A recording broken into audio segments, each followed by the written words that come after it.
بسم اللہ الرحمن الرحیم۔ السلام علیکم ورحمۃ اللہ وبرکاتہ۔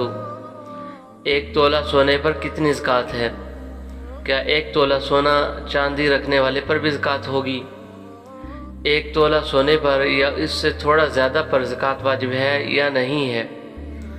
اگر کسی کی ملکیت میں صرف سونا ہو، اس کے علاوہ نقدی، پیسے، چاندی یا مال تجارت میں سے کچھ بھی نہ ہو، تو سونے پر زکوٰۃ فرض ہونے کے لیے سونے کا 7.5 تولہ ہونا شرعاً ضروری ہوتا ہے۔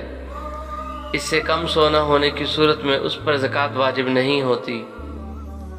البتہ اگر سونے کے ساتھ ضرورت سے زائد نقد رقم بچت میں موجود ہو، خواہ وہ معمولی ہو یا کچھ بھی چاندی یا مال تجارت ہو، تو زکوٰۃ واجب ہونے کے لیے 7.5 تولہ سونا ہونا ضروری نہیں، بلکہ مذکورہ اموال کی قیمت اگر 52.5 تولہ چاندی کی مالیت کے برابر یا اس سے زائد ہو تو زکوٰۃ کا نصاب مکمل تصور کیا جاتا ہے اور سال گزرنے پر زکوٰۃ کی ادائیگی واجب ہوتی ہے۔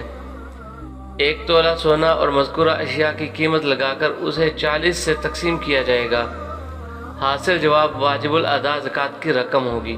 فقط واللہ عالم بالصواب۔ اللہ تعالیٰ آپ کو اپنے حفظ و امان میں رکھے اور دونوں جہانوں کی خوشیاں عزتوں کے ساتھ نصیب فرمائے۔ آمین ثم آمین، واللہ عالم بالصواب۔